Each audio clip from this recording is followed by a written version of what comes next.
Hello guys, in this video I am going to show you how to check room dimension data of a particular room that you have created on the Room Planner application.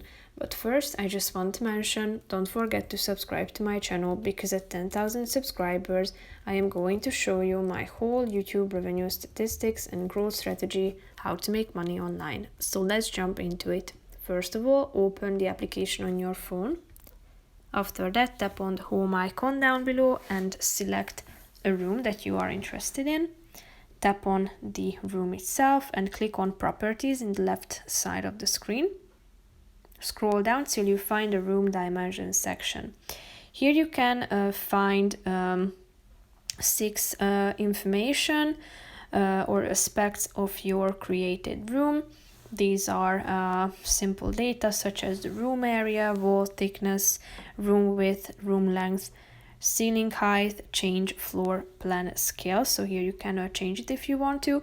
However, if you want to change the other options except the ceiling height, you need to be a premium member. So as you can see, if you tap on wall thickness, for example, you need to continue with the Pro version of the application in order to select these or personalize these features. So that's pretty much it for this video, guys. I hope you found it helpful. If you did, consider subscribing and see you in the next video. Bye bye.